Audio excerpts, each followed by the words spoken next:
السلام علیکم ورحمۃ اللہ وبرکاتہ مغفرات ہے میری مسلمان بہنوں اور بھائیوں۔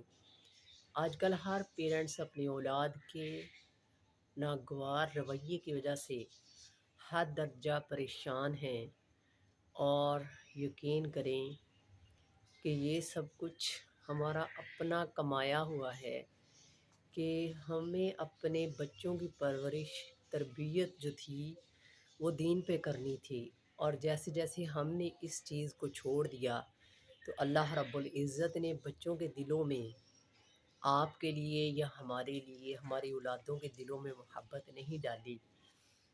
کیوں نہیں ڈالی؟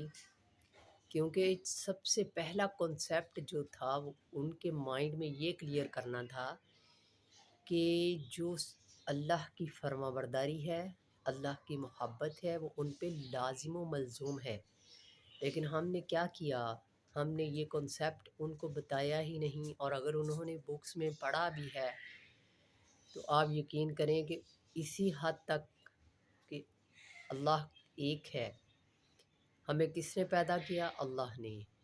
اس سے آگے اگر پیرنٹس، ٹیچرز یا کوئی بہن بھائی یا مدارس والے بچے کے ذہن میں، دل میں، دماغ میں یہ بات کلیئر کر دیں کہ ہماری زندگیوں کی ڈور جو ہے وہ ایک ہی مالک کل کے ہاتھ میں ہے۔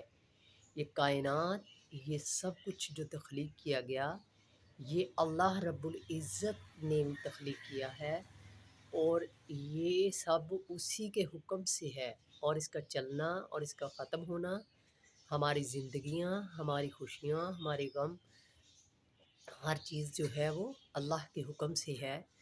تو جو اس کے احکامات ہیں وہ قرآن پاک کی روشنی میں، احادیث کی روشنی میں، نبی رحمت صلی اللہ علیہ وسلم کے ذریعے ہمیں ملے ہیں۔ تو ہمارا جو کنسیپٹ تھا ان کو کلیئر کرنا تھا۔ ہم نے صرف بچوں کو یہ تو بتایا ہے کہ آخری نبی محمد صلی اللہ علیہ وسلم ہیں۔ کیا ہم نے ان کو اس کی تعلیمات کے متعلق بتایا؟ کیا ہم نے ان کو یہ بتایا کہ اللہ کی محبت سب سے لازم ہے، اس کے بعد اللہ کی اطاعت، اس کی فرما برداری، اس کا ڈر، اس کا خوف لازم ہے، اس کے بعد نبی رحمت صلی اللہ علیہ وسلم کی اطاعت اور فرما برداری ہر انسان پہ لازم و ملزوم ہے؟ تو یہ ہم نے بتایا نہیں، اور اگر بتایا ہے تو صرف اتنا کہ اللہ کتنے ہیں؟ بچے کہتے ہیں اللہ ایک ہے۔ ہمارے آخری نبی کون ہیں؟ محمد صلی اللہ علیہ وسلم ہے۔ آپ یقین کریں کہ اگر آپ بچوں کو آپ صلی اللہ علیہ وسلم کی زندگی جو ہے اس کو کھول کر بیان کریں گے تو وہ نہ صرف دنیاوی باتوں میں بلکہ گھریلو زندگی میں اور زندگی کے ہر قدم پر اللہ رب العزت کے فرمان کے مطابق چلیں گے، آپ کی عزت بھی کریں گے اور آپ کی پریشانیاں بھی کم کریں گے۔ آپ پریشان ہوں گے تو ان کو احساس بھی ہوگا۔ یہ اللہ رب العزت کی عطا ہے۔ جب ہم اس کی محبت، اس کی فرما برداری بچوں میں کوٹ کوٹ کر بھر دیں گے تو کیا وہ 70 ماؤں سے زیادہ محبت کرنے والا ہمارے بچوں کو ہمارا نہیں کرے گا؟ کرے گا، ضرور کرے گا۔